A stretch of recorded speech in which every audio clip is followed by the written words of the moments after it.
As the clock ticks and the night deepens, the faint hum of a military camp can be unsettling in its own right.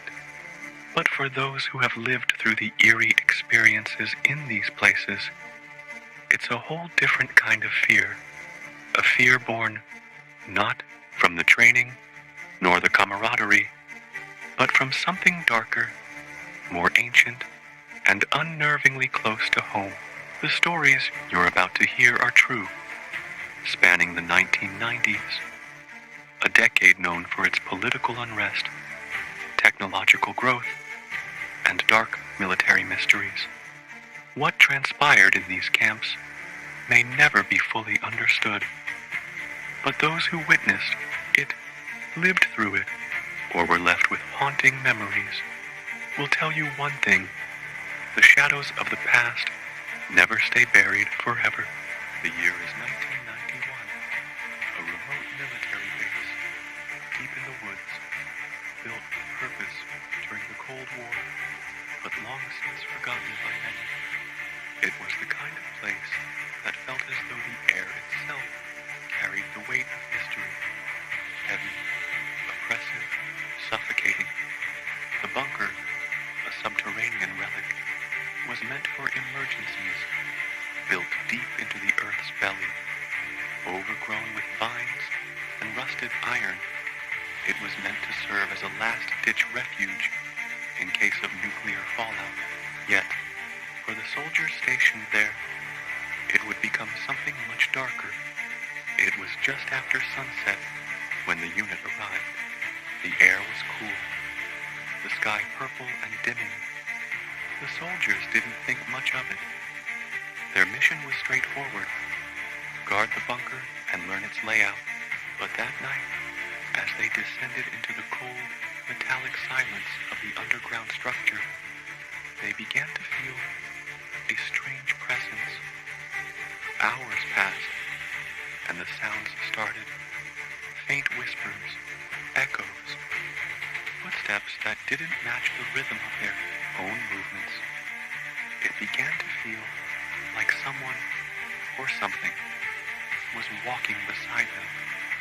At first, they thought it was just the hum of the ventilation system. But then, they heard it again. A door creaking, followed by a soft scraping noise, like fingernails dragging across a concrete floor. One soldier, curious but unnerved, ventured alone down the narrow corridors. That's when he saw it. In the dim light, he swore he saw a shadow moving just out of sight, as if someone was walking in the hallway with him. He called out, but there was no answer. He turned to head back to the others, but as he did, he swore he heard a whisper, "Get out." The others laughed it off when he returned. But that night, the whispers grew louder, and when they reported it to their superior, he gave them a chilling look. "That place has history," he said quietly. "Don't get too comfortable." Years later, it came to light that a soldier had taken his own life in that bunker decades earlier. He was the last man stationed there during the height of the Cold War, and his suicide was never fully explained.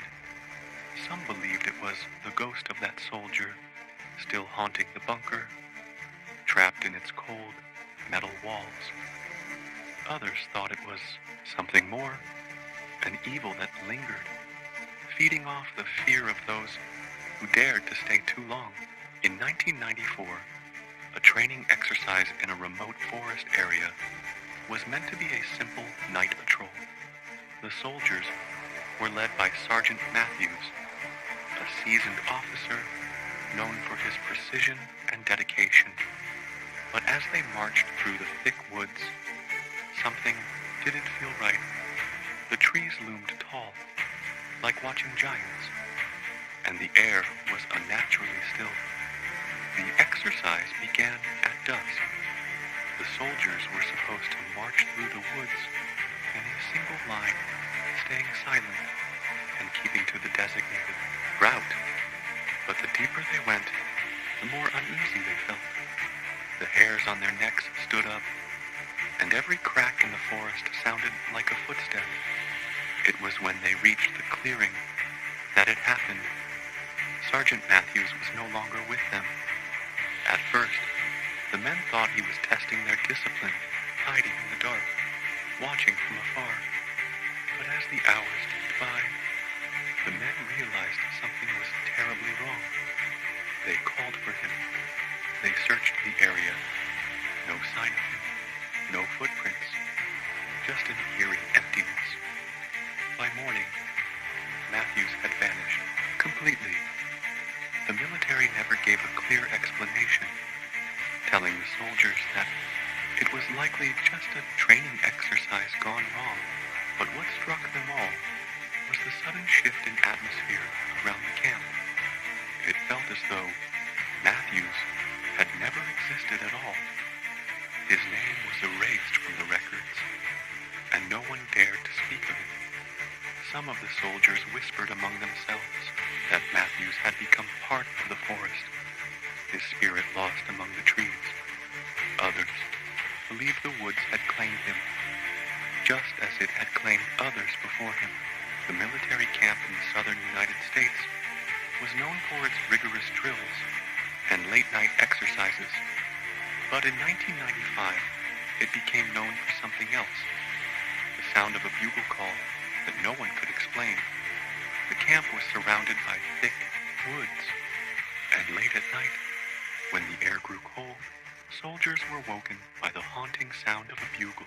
It was a clear, mournful note that echoed through the camp, cutting through the stillness of the night. At first, the soldiers thought it was part of their training, a signal they hadn't been briefed on. But after a few nights, the sound came without warning, without explanation.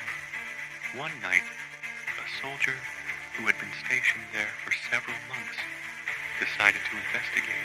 He crept through the dark woods, trying to trace the source of the haunting melody. But when he reached the place where he thought it was coming from, there was no one there. No musician, no instrument, just the sound, as if it were playing from nowhere.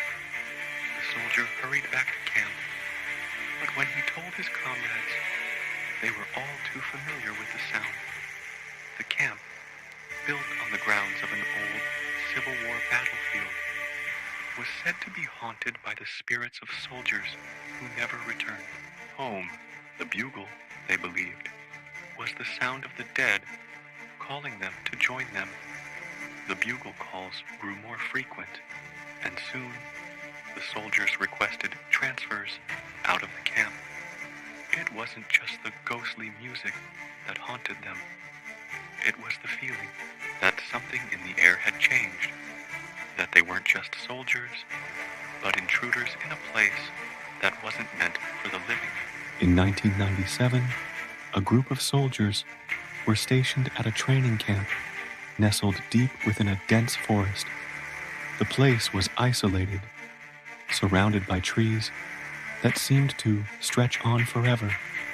It was during a night exercise that Private Thompson disappeared, just vanished into the thick forest as though he had been swallowed whole by the darkness. At first, the soldiers thought he was just playing a prank, trying to get a rise out of them. But as the hours passed, it became clear that Thompson wasn't coming back.